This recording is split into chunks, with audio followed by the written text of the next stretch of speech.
So, good day all. Some minor announcements before we get, well, not announcements, reminders before we get started. Today is October 1st. Welcome to the beginning of Spooky Month.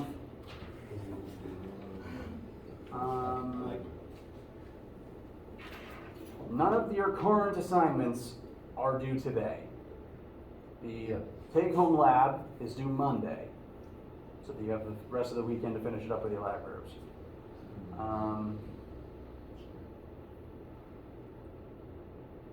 that Monday night? Or? Yes, Monday night.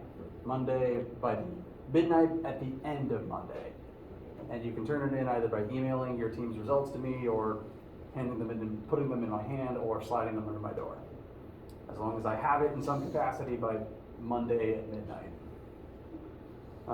And speaking of that lab, if you're getting about 50% error on the comparison to gravity question, I just wrote something wrong.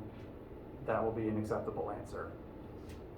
So don't worry about that specifically. I apologize for, even I can't exactly quite find the error I made, because when I do it myself, things just turn out very strange. We will have a normal in-person lab next week, so do keep that in mind.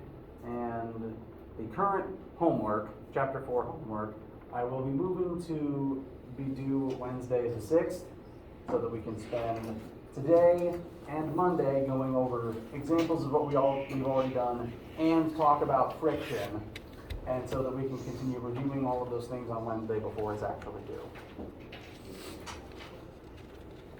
So nothing is due today, and your take-home lab from this week is the only thing due Monday. How you guys doing? Great. No, I'm all right. I don't know. I can still give 2 thumbs up. Okay. Now, today I want to look at a few examples utilizing things we've already talked about, and then begin talking about friction. Before we start any of that, do you guys have any questions or need to talk about anything at all? Yes? Can we go over a question? Which question would that be? 7.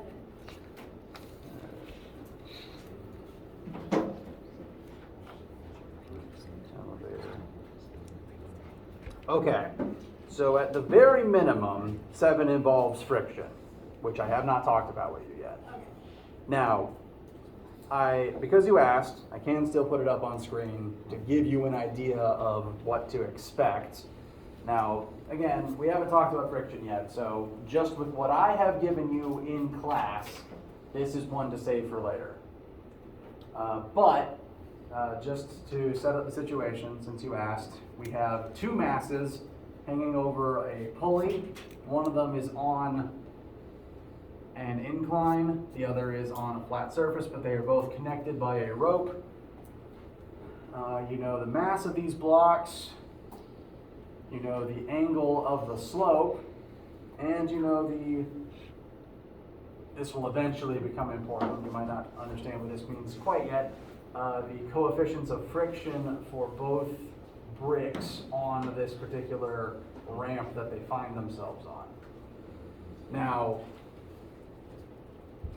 ignoring the math, ignoring the numbers, if you find yourself looking at this situation, what do you think is going to happen? All right, so the copper block is on a slope. It's probably going to start sliding down. That means that the aluminum block is also going to get pulled along the string too. They're both connected, so they're both going to move together as one. As a result, and I will do an example like this with you in class and show you what to do to actually work this particular one. Because they're tied together, they're going to share one resulting acceleration, because they're bound and they have to move together at the same rate. Additionally, they are connected by the same rope, and one rope can only exert one magnitude of tension inwards on both sides. So when we look at friction more closely, I will do a sample like this one with you to help you set up this particular homework question. Right now though, just looking at it and physically knowing what's going to happen is a good place to start. Again, friction we will introduce today. Any other questions?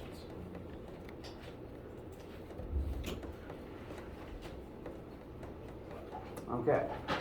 I would like to look at some different samples real quick, because I'd say this is one of the trickier questions on the homework. There's a reason I would advise saving this one until relatively last. I should probably reorder them in the order I think you should do them. I apologize for that. First, I want to start with something slightly simpler, just to give you guys a chance to utilize the knowledge we've already covered. Sample question. A box is being pushed across the flat ground by two opposing forces, a 200 Newton force west and a 250 Newton force east. First, we are going to draw a free body diagram for this box. And if that term is still unfamiliar, that's okay. It's a weird description of the actual premise. All free body diagrams are simply draw a box and put arrows on it for all of the forces. So we're just going to identify all the forces acting on this particular box. We're told about two of them. 200 Newton force west, 250 Newton force east. I didn't write newtons.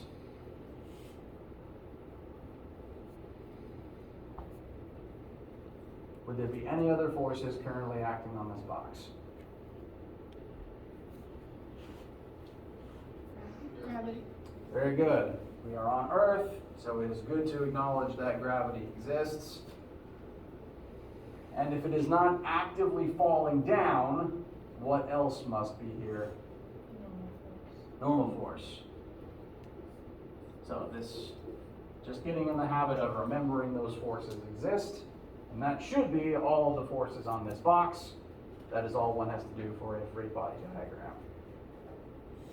Now that we have this diagram, it can help us move forward with our math. Next question, what is the net, I wrote next, oops. What is the net force acting on this box?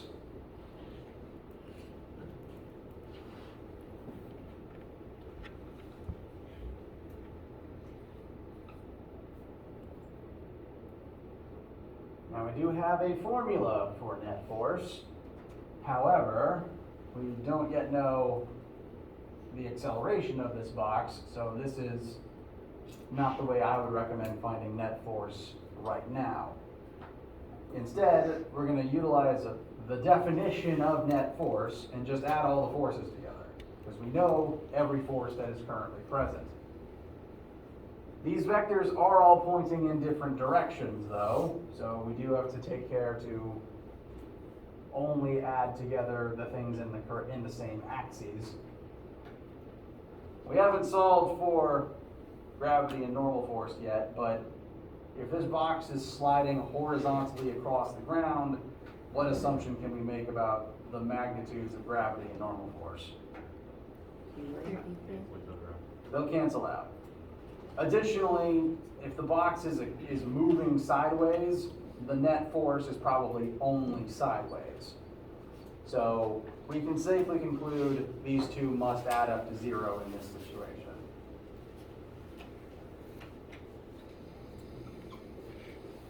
And since we are looking mainly at motion in the x-axis, we will add up the two x forces. We've got 250 newtons east, and we're going to add 200 newtons west, right?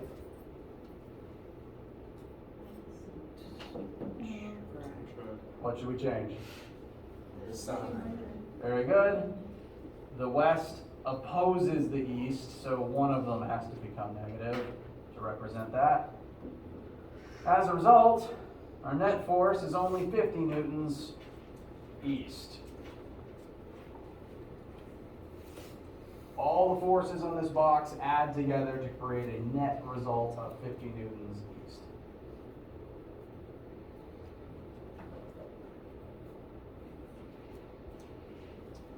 Last question for right now. If the box's mass is 10 grams, what will the resulting acceleration of the box be?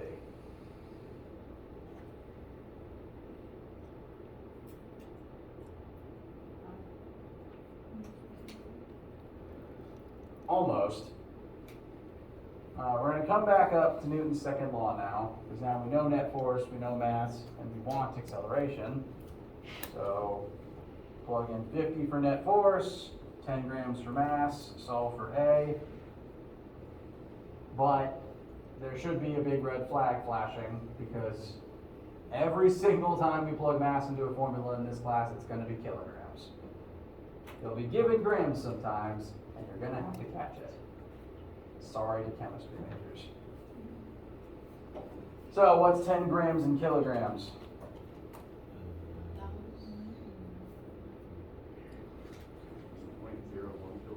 Correct. We're going smaller because if it's a tiny amount of grams, it's going to be an even smaller amount of kilograms. So 1, 2, 3, 0.010 technically. So our resulting acceleration will actually be pretty big. And that number should come out to about 5,000. What would the units be? Very good. And technically acceleration is a vector, so it's worth listing that this will point east. It will point east because the net force pointed east. The net force and the net acceleration always have the same direction, because in Newton's second law, why do I keep capping the marker? I just need to uncap it again. Force is a vector, acceleration is a vector, but mass is not a vector. So when you multiply a vector by a scalar, the scalar doesn't have any sort of a direction to interfere with the direction of the existing vector. So the only two vectors present have to have the same direction. So 5,000 meters per second squared east, which is a lot. So another minor footnote to keep in mind is when I am making up an example, occasionally the numbers that I conjure from my head don't match reality super great. But this is the correct method to find this answer. Questions so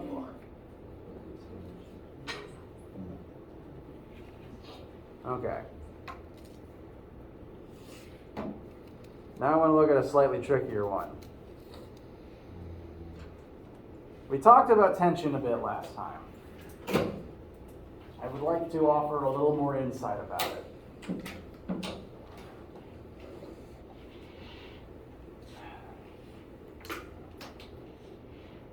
This mass is hanging from ropes, and we would like to know the tension in all of those ropes.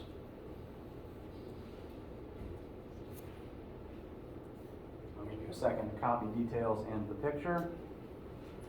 I'm actually going to roll this up so I can work over top of it.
Does anyone need me to run through this amount of trig that I've placed up here?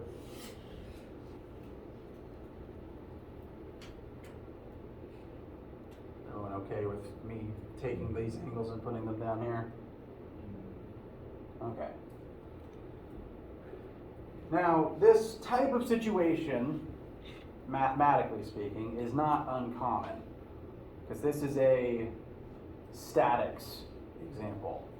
If you were an engineer doing math about this sort of situation, your job here is to make sure that that brick doesn't fall.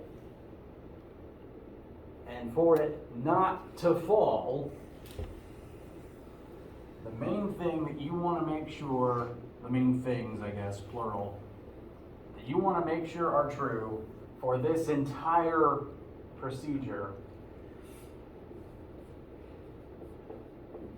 is that your net acceleration is 0. Because if the acceleration isn't 0, that means some part of it is moving, and that means it's breaking and falling.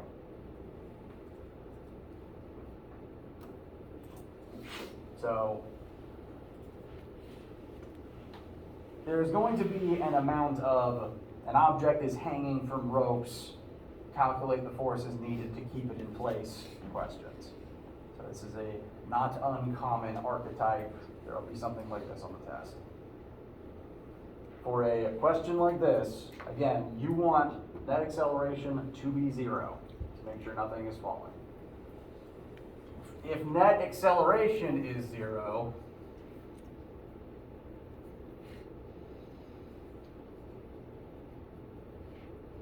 for every single part of this system, then that also means that the net force on every single part of this system is also 0. Every single force involved in this entire thing has to add up to 0 to make sure that no part of it is accelerating. Any sort of a structure that you create, you want all of it to remain in place, down to the last bolt. And this is going to involve some trig, and it's going to involve looking at 2 different parts of this particular shape, structure. We want to know the tension in every single string. And we're going to have to start at the bottom, because we know the mass of this block, 100 kilograms, which means we can determine the forces acting just directly on this block. If it has a mass, what force is definitely acting on it? Gravity. So I'm going to draw an arrow for Fg equals mass times negative 9.8. So the force of gravity on this brick is 980 newtons downwards. Now for this brick to remain in place, what is holding it, what is the one force? There's only one other force acting on this brick right now. What is the one force holding it up right now? Tension in the string. Specifically the tension in just this one string, because that's the only thing tied to the brick itself.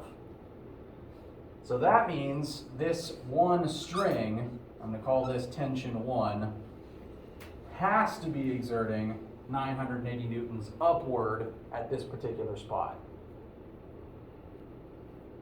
So just examining this one part of the situation, we've already determined tension 1. That's one of the strings solved for already.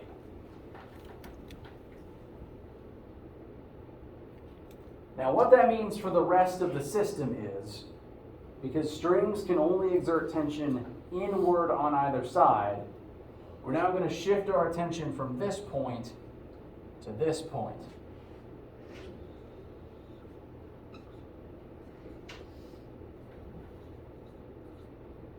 That means that the same string is pulling down 980 newtons on that junction. And the other two forces, the other two tensions and strings, have to negate that.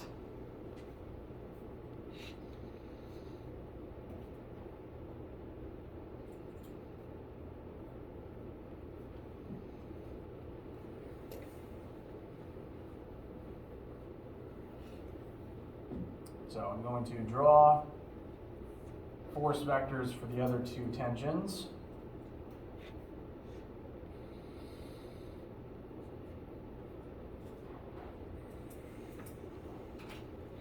And whatever those two tensions are,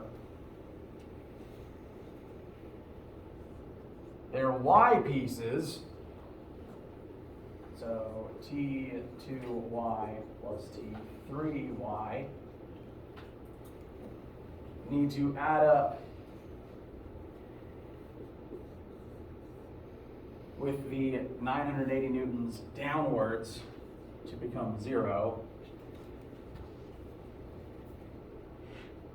Meanwhile, both of these would have some x component as well. And for that specific spot to remain completely stationary, those two x pieces are also going to need to add to 0. In the y-axis, T2 and T3 are working together to oppose T1, but in the x-axis, T2 and T3 are opposing each other and adding up to 0 to keep it in place. So we're kind of creating two formulas here.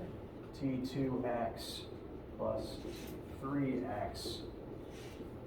Those are the only two forces horizontally, and they need to add up to 0.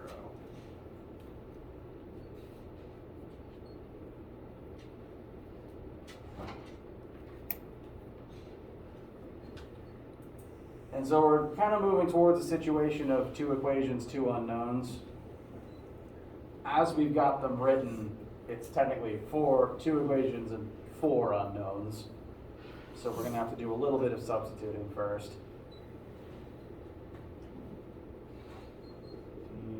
T3y, T3x, T2x, T2y. I use a slightly different color because all the green is bleeding into each other in my eyes right now.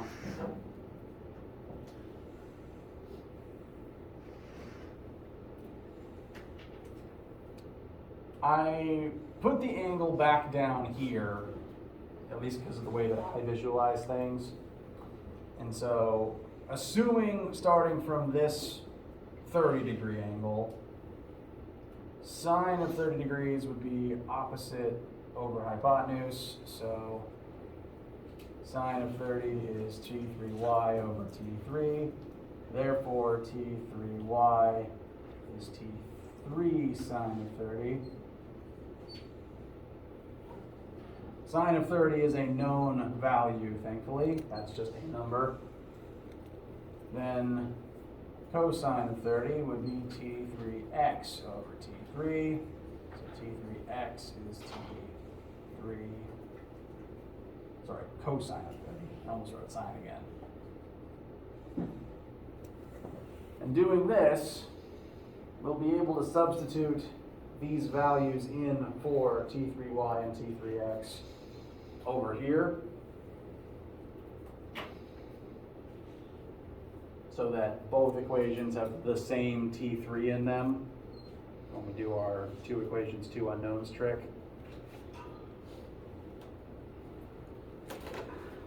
I'm going to have to do the same thing on the other side.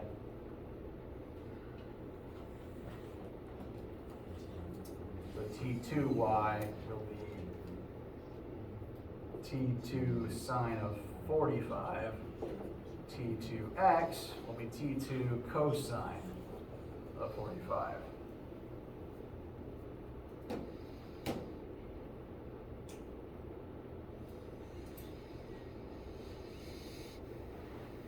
Any, and I mean any, questions so far?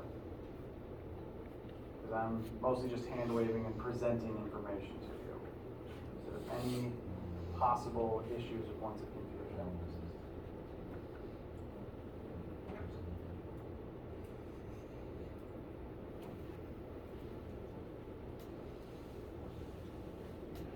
Okay.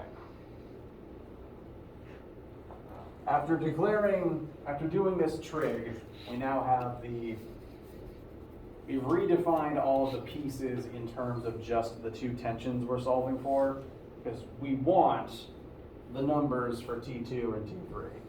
That's what we're ultimately after. So I'm going to suggest we take these redefined X and Y pieces and rewrite them over here in terms of sine and cosine and the specific tension they're based on.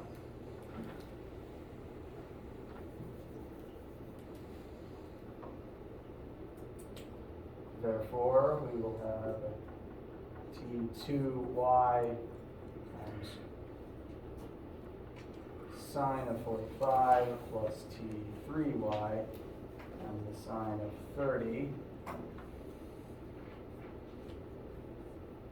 minus 980 will equal 0. And then the x-axis, T2x cosine of 45 plus T3x cosine of 30 must add up to become 0.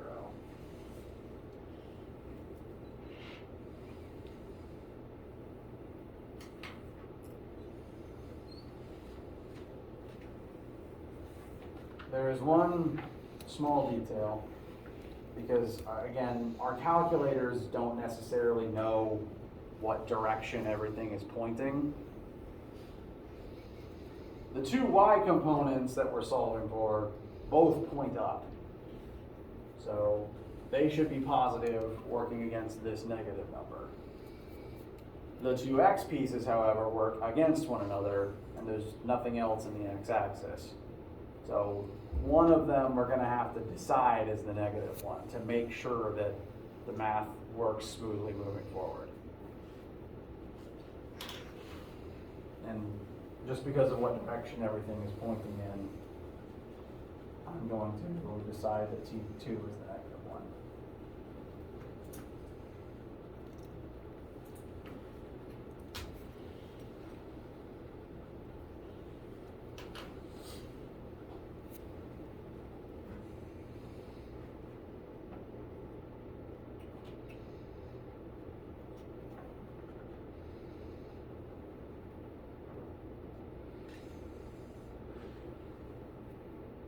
I'm a little bit confused because where did you get those values to put in that equation? Because what we're solving for over there is T2y, T2x, and then it has T2 in it, but then they're swapped whenever you put them in that equation. Oh, you're right. I shouldn't have written the y's and x's. Okay. That's Okay. entirely my mistake. That makes more sense. I apologize. You're right.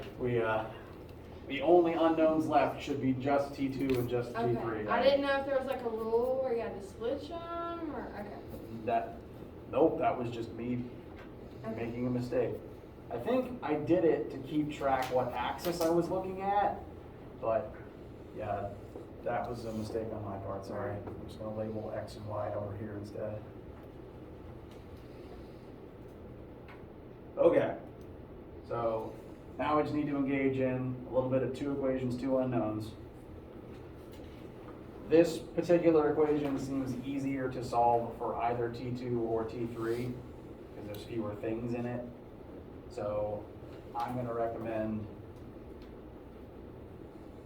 turning this into T3 cosine of 30 equals T2 cosine of 45. Just bring the T2 term over, that makes it positive.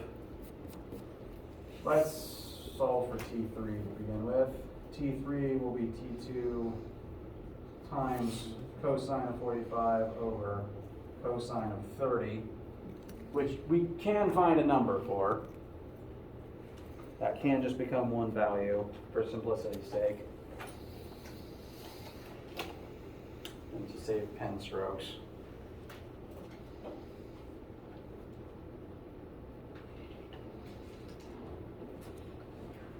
I'm just gonna write that as another part.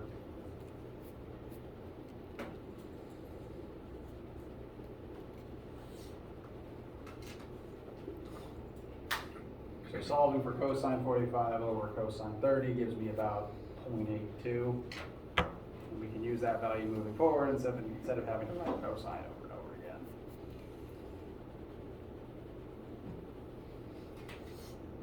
This means that now anytime there's a t3 in our other function, we can write this instead. And I'm running out of board space, and I'm using too much green again.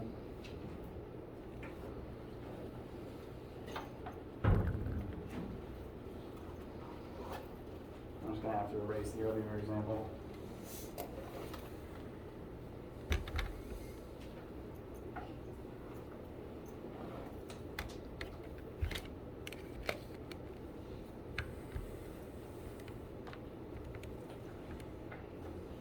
So I'm going to rewrite the y-axis with our new, the new T3 that we just found.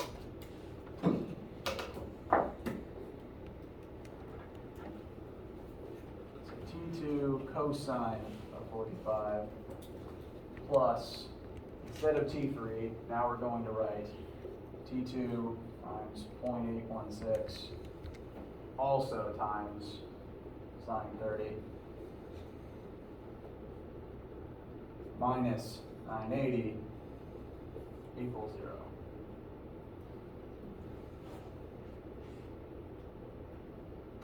All T3s are gone, we can solve for T2.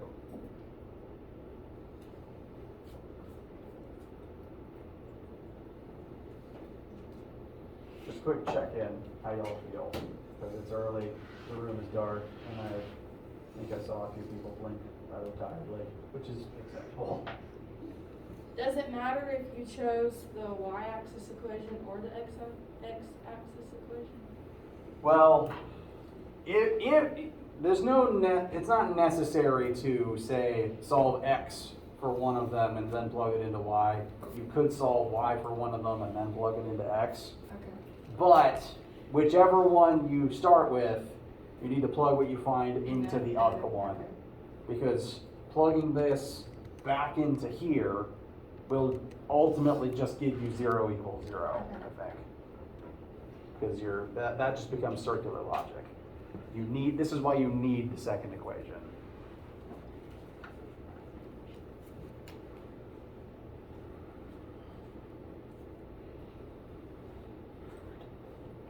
So for the next line, I'm going to try to simplify this all at once as much as possible. Well, maybe I shouldn't all at once, actually.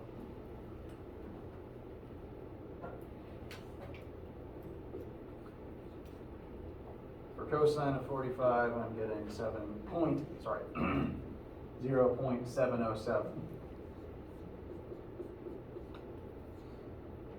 And for the number we found times sine of 30,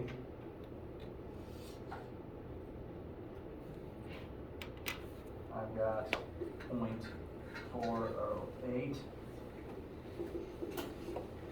And those have to add up together to become 980.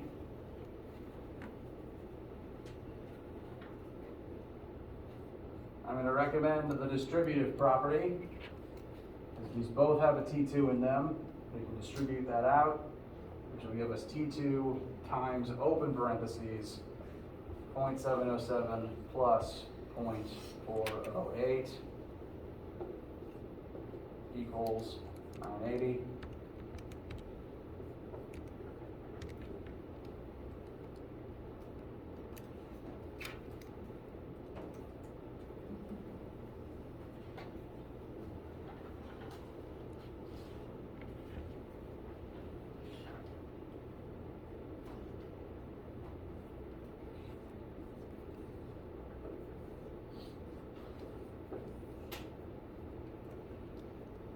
Which is giving me, please tell me if your numbers disagree, or let me know if you don't reach the same number, a final answer for T2 of 878.64 newtons.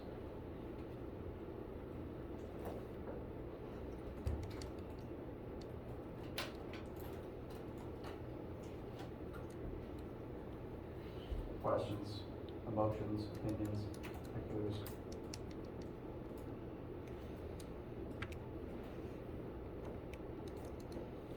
You would get the same answer, but that's supposed to be sine of 45 at the top. Yes, it is actually. My apologies.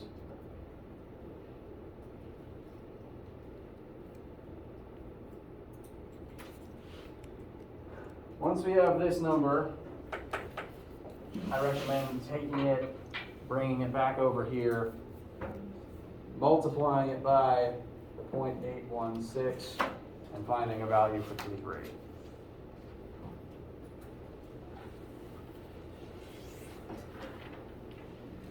So our T1 was 980, our T2 is 878.64, and T3, I'm getting 716.97 newtons. This, almost this exact situation, is what architects and civil engineers have to do all day. Because again, their job is to make sure net force equals 0 and acceleration equals 0. So they have to check the tension and the compression of every single part of the building or thing that they're creating and make sure that all of those parts can withstand the force that they're under. If any one of these strings would break under these forces, the brick falls. Yes. Where did the, I might have just missed it, where did the T3 calculations? Oh, yep, I realized I just did that one on my calculator. I took our T2 answer and put it back here. So T2 times this will equal T3. That's a good question, and this marker is officially dying. Let's see if I can make the trash can. Oh, that was pretty close. Okay. I have to settle for close, which is pretty good considering I couldn't actually see the pin. I was just aiming for where it usually is. So I'm going to choose to feel good about myself there. Okay. Those took a little longer than I was expecting, which is one reason why I am delaying the homework somewhat. Because now we're going to talk about friction and work examples for friction on Monday. I guess I'd like to, yes? So this tension we found, is it not like the bottom of the string? Goes to like the A2, A1 strings? Oh, good question. You have to find it. So these numbers that we found, they exist on both ends of the strings in question. So T1 is pulling inward on both ends with 980. That just happens to be up down here and down up here. So by that same logic, if at this juncture T2 is pulling at, I'm just going to round that to 880 newtons at 45 degrees, that means it's also pulling out and down with the same value where it connects to the wall. So again, engineers and architects would have to make sure that whatever joiner they use right there would also have to withstand that amount of force, lest everything break. Similarly, T3 would pull with the same amount of force on its junction with the wall too.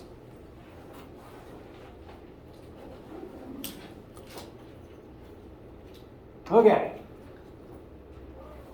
Be working on your assignments over the weekend. If the homework questions that you're looking at have friction in them at all, you're allowed to let them wait. We will have a full day of friction lecturing on Monday, which I'm going to try to make more fun than it sounds. The only thing to do on Monday is lab. I'm just rambling probably at this point. Unless you have anything that you'd like to ask, do please have a wonderful day.